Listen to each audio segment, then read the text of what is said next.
Kota Amal sama ini hadir di masjid yang megah ini. Mudah-mudahan makmur juga jamaahnya dan barokah untuk yang membangun masjid ini, Bapak Ustaz Budi Apriyadi, dan semoga Allah bangunkan rumah di surga. Amin. Kemudian wasilahnya saya misalkan di sini kalau lebih ada, kalau banyak rezeki apa malah ya.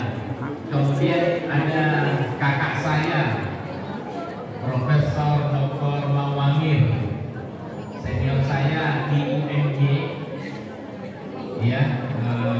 Spesialnya teman-teman UMJ, ya, Universitas Muhammadiyah Yogyakarta. Dan hari ini, bukan hari ini, beberapa hari ini itu viral, UMY menjadi Universitas Islam terbaik se-Indonesia.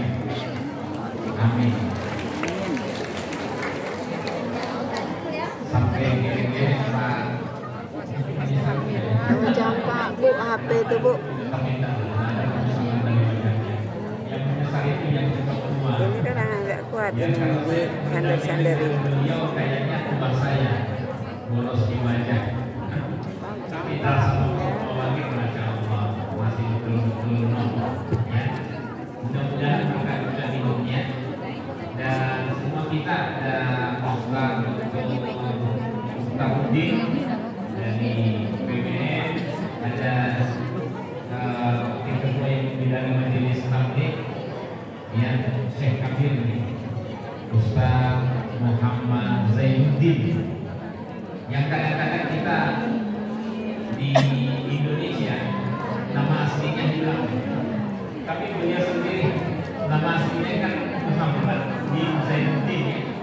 Kalau tidak salah gini, ya, sama dengan Pak Muhammad Muqaddas. Muhammad Muqaddas itu kakaknya Pak Busro Muqaddas. Pak Busro Muqaddas orang bisa manggil Pak Busro, tapi ketika Pak Muhammad Muqaddas itu orang biasanya kalau orang tua manggilnya Pak Muqaddas, katanya itu nama bapak saya, ya. Nah, kalau saya perkenalkan diri, kalau bisa diperkenalkan, saya Syakir Jamaluddin, aslinya Solo, Sulawesi Selatan, Bugis, Makassar. Orang Bugis itu kalau ada nama laki-laki, walaupun dia perempuan, nama laki-laki di belakangnya itu bukan nama suaminya, itu nama bapaknya, ya. Nah, apalagi nama laki-laki Syakir Jamaluddin itu nama bapak saya. Ya, alhamdulillah, intinya saya senang bisa hadir di sini. Mudah-mudahan bisa berkumpul. Ada teman saya ini Kang Harto, ada sepupu saya Mas Mumin, anaknya Pak Bunda Fatimah Haris, istrinya itu adalah adik istri saya, istri saya. Dan ada lagi Mas Pamuhan itu ada ya, belum kelihatan. Ada Mas Fadri Ramadan yang pernah ke Bumi Haji, lagi menikahkan, saya katakan manis-manis dia menikahkan orang, tapi dia sudah menikah belum? Aku itu ada kesalahan. Tapi memang saya tidak harus menikah dulu untuk korban pernikahan. Seperti dulu saya juga belum mengaji, tapi sudah sering diminta untuk ceramah tentang haji, ya. Bapak Ibu yang dimuliakan Allah, ini Muharram, tahun baru Hijriah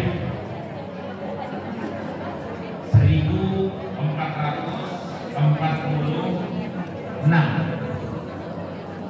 Bapak Ibu, pelajaran apa yang bisa kita ambil dari tahun Hijriah? Dulu ada artis terkenal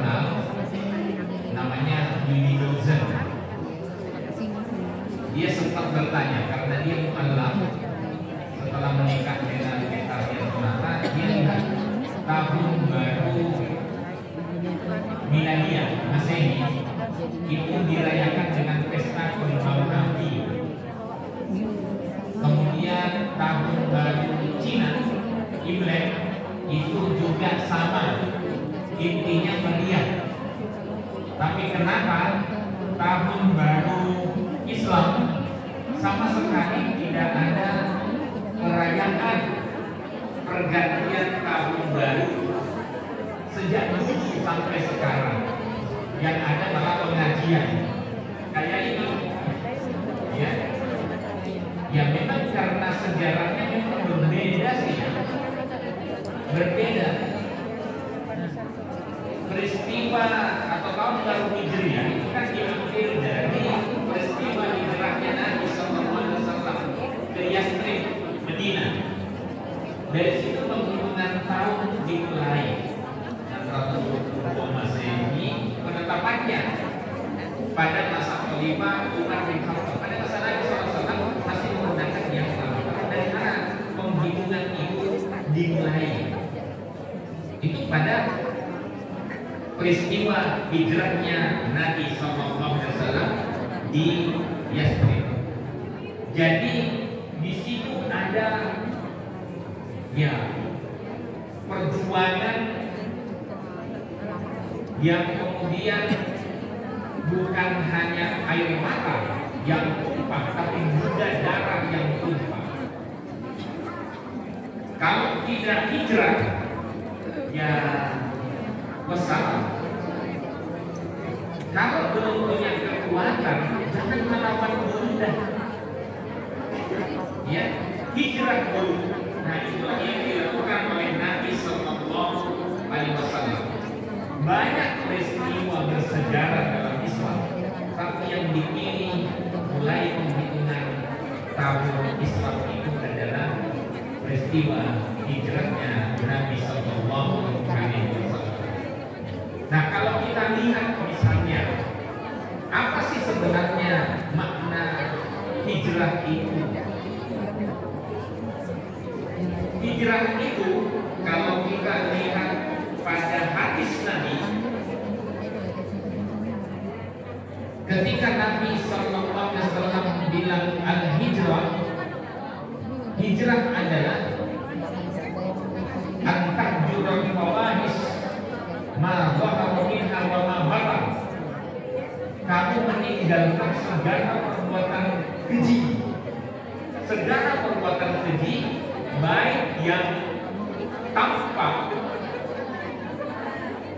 yang tidak perlu lagi kita berdiskusi apakah ini keji atau bukan, ataupun yang tidak tampak, yang bersifat batiniyah,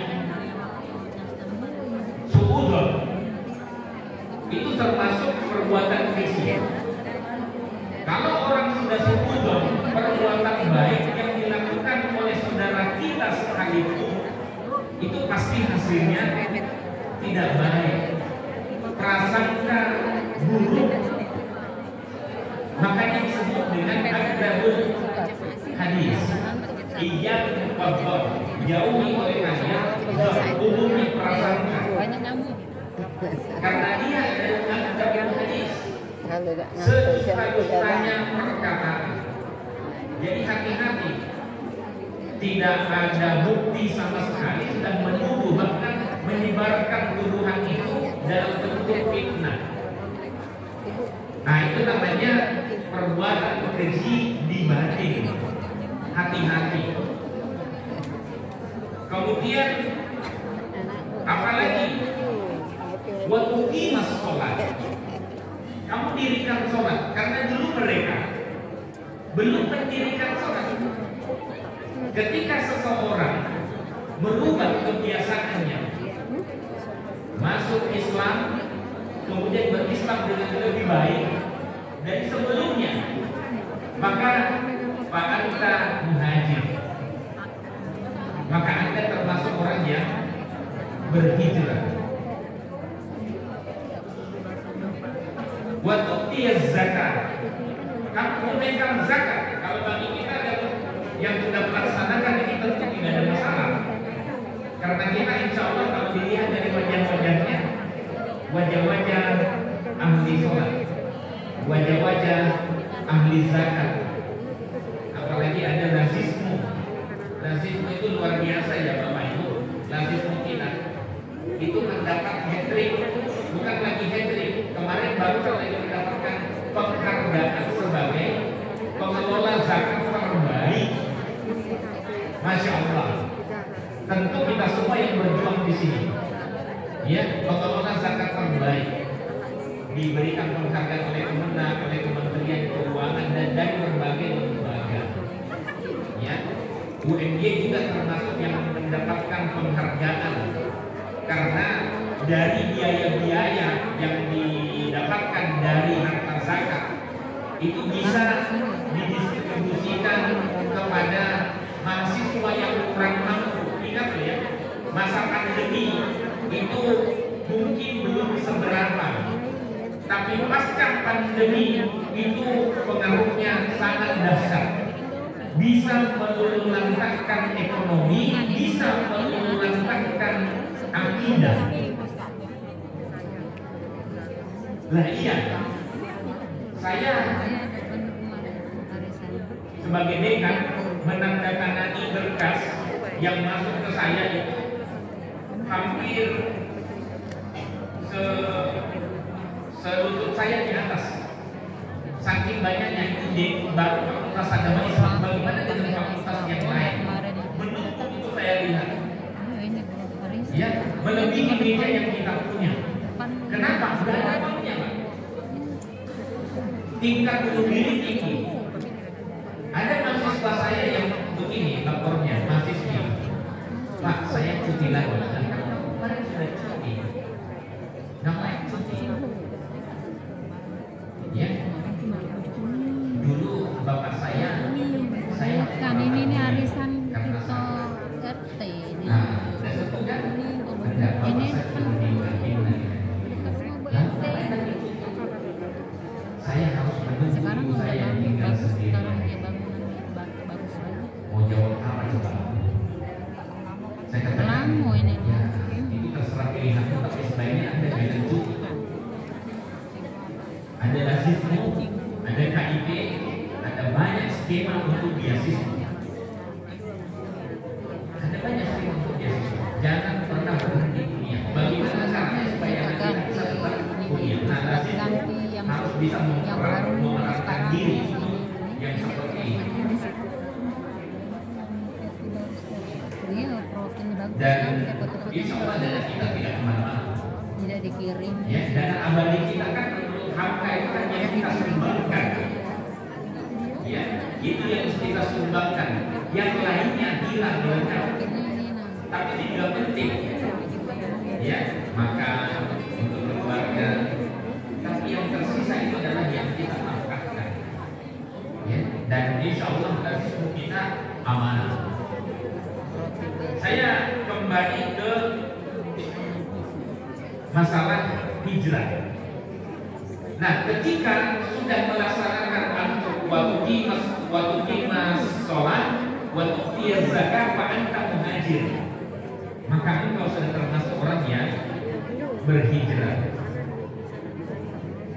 Atau misalnya dalam hadis yang lain itu disebutkan al-muhajir man hajaro ma nahallahu anhu. Orang yang berhijrah adalah orang yang meninggalkan segala yang dilarang oleh Allah. Jadi ini ketika sudah Fathu Makkah. Setelah Fathu Makkah sudah terbebas kita dari penjajahan, kata Nabi, la hijrata ba'dal fath walakin jihadun wa niyyah. Tidak ada lagi hijrah setelah menaklukkan kota Makkah.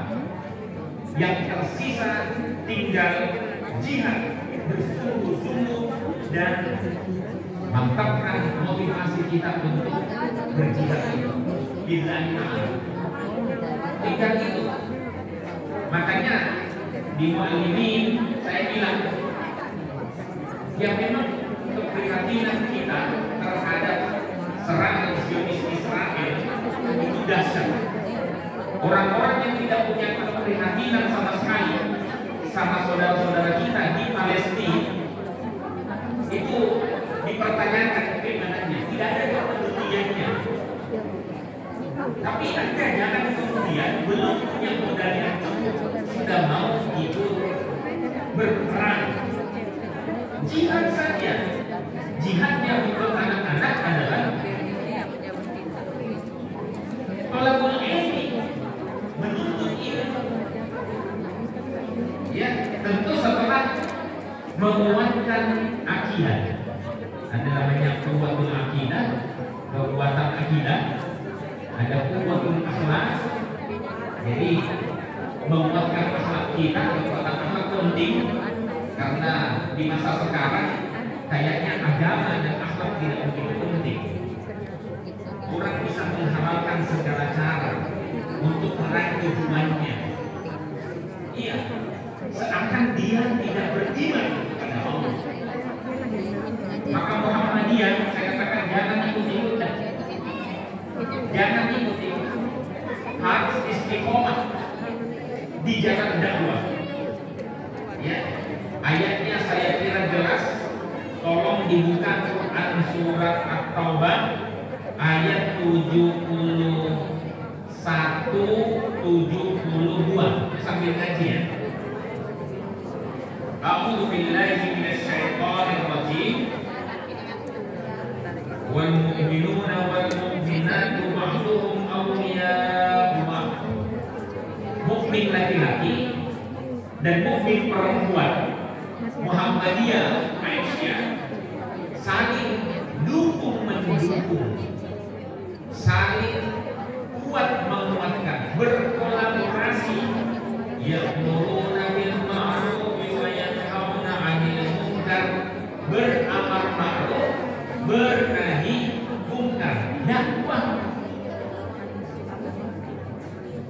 Wa yuqimuna shalah, sama-sama menegakkan sholat, karena itu adalah motivasi kita untuk berdakwah, untuk menguatkan diri dari godaan dalam rangka melaksanakan amal ma'ruf nahi munkar. Wa yu'tuna zakat, menunaikan zakat. Intinya wa yuti'una Allah wa rasulah, taat secara total kepada Allah dan Rasulnya. Ulaika sayarhamuhumullah, mereka itulah yang akan mendapatkan kasih sayang Allah. Jadi Bapak Ibu, ini syarat untuk mendapatkan kasih sayang Allah, yaitu mukmin laki-laki dan mukmin perempuan Muhammadiyah Aisyah dan beserta seluruh tokohnya, pemuda Muhammadiyah Nasihatul Aisyah, itu sama-sama dukung mendukung, berkolaborasi, bersinergi untuk melakukan amal ma'ruf nahi munkar, sama-sama menegakkan sholat berjamaah, sama-sama menunaikan zakat, sama-sama taat kepada Allah dan Rasulnya. Maka orang-orang yang seperti ini berpotensi mendapatkan kasih sayang Allah. Bukankah kasih sayang Allah yang sering kita minta pada setiap doa kita ketika duduk di antara dua sujud? Allahumma ghfirli warhamni. Gimana doanya? Hafal semua ya? Doa duduk di antara dua sujud. 3, 2, 1.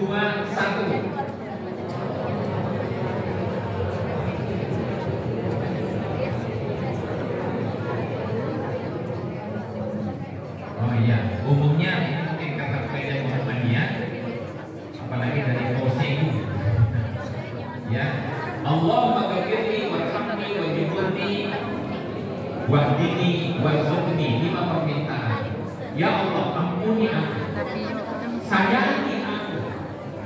Tapi ada juga mendengar doa yang lain. Apa yang doanya? Rabbi ghfirli warhamni wajibni warfa'ni warzuqni wahdini wa'afini wa'afani. Ada yang biasa mengucapkan ini? Angkat tangan. Siapa yang biasa mengucapkan doa yang kedua? Angkat tangan. Ada. Ya, baik. Saya mau sampaikan ya, tidak ada hadisnya. Tidak ada hadisnya. Rabbi ghafirli warhamni wajibuni warhamni warzuqni wahdini wa'afini wa'afni, itu tidak ada hadisnya. Padahal itu diajarkan sejak kita masih kecil, masih SD lah, kelas 2. Yang ada hadisnya itu seperti yang Muhammadiyah ajarkan, Allah ghafirli warhamni wajibuni wahdini warzuqni. Hadisnya Hasan riwayat At-Tirmidzi dari Ibnu Abbas. Ya, Hasan itu termasuk hadis makbul. Jadi sudah benar Pak Rudi menyerahkan masjidnya, diwakafkan kepada Muhammadiyah supaya ibadah kita itu sesuai dengan sunnah Nabi Sallallahu Alaihi Wasallam. Ya, loh, terus kenapa kok bisa muncul? Nah, itulah dia. Saya sudah tanya hadisnya, saya cari di laptop saya. Kalau pelatihan mau balik, saya barusan juga pulang dari Malaysia melakukan pelatihan tahrirul hadis pada para pembalik di Pulau Pinang, di masyarakat. Mereka kaget-kaget juga dengan cara kita. Saya cuma mengajari bagaimana cara meneliti hadis, tapi saya minta tolong apa doa yang Bapak mau cari. Nah, salah satunya doa duduk di antara dua sujud. Coba cari. Padahal itu yang diajarkan sejak kecil. Ya, padahal ini sholat. Kalau sholat, sholat kama itu sholat. Jadi hijrah itu, maaf, hijrah itu dulu tidak sholat, sekarang sholat itu hijrah. Makanya ada kelompok artis hijrah. Iya kan? Karena dulu mereka hanya mengejar dunia. Dia mengejar nama. Kalau saya dengar tadi dari Ustaz Muhtarudin, wah itu Pak Rudi itu membangun bukan hanya di sini, tapi ada di masjid yang satu lagi, mungkin ada lagi nanti tempat lain selama banyak. Ini masih orang yang sudah bukan dunia lagi yang mau dituju, akhirat, surga. Iya, surga. Loh, apa yang kita harapkan di dunia ini? Apa? Kasih saya Allah. Apa itu? Ridho.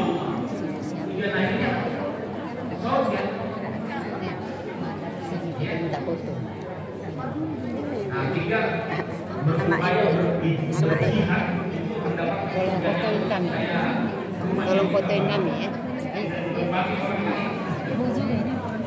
Umatnya sudah ada, tapi kita berjihad sampai Allah memanggil kita. Jadi orientasi motivasi kita sudah ridho Allah. Wabtaghi fima ataka Allah ad-darul akhirah.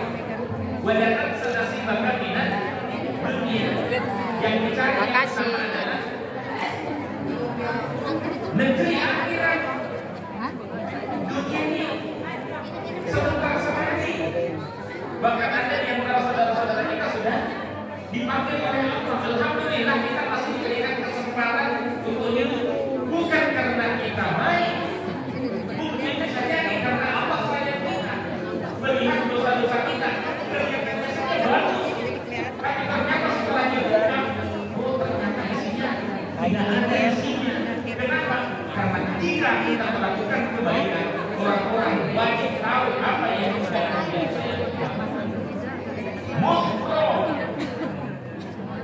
Jadi sia-sia kita sudah menyatakan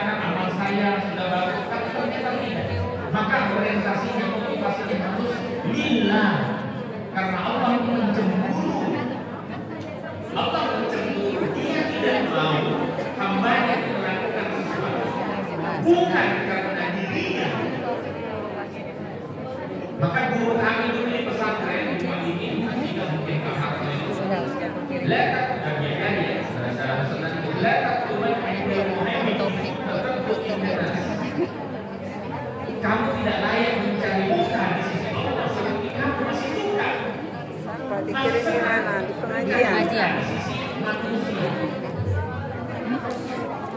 Makanya pengajian kita itu di Muhammadiyah Jelek dulu. itu tidak hanya satu fokus kebajikan saja, tapi juga masalah akidah, masalah akhlak, masalah ibadah, masalah karena itu tempat unsur isi ajaran Islam. Nah, di kombinasi saya terapkan itu, Pak. Ya, satu pertama, ya, akidah. Satu kedua, akhlak. Satu ketiga, ibadah. Satu keempat, muamalah.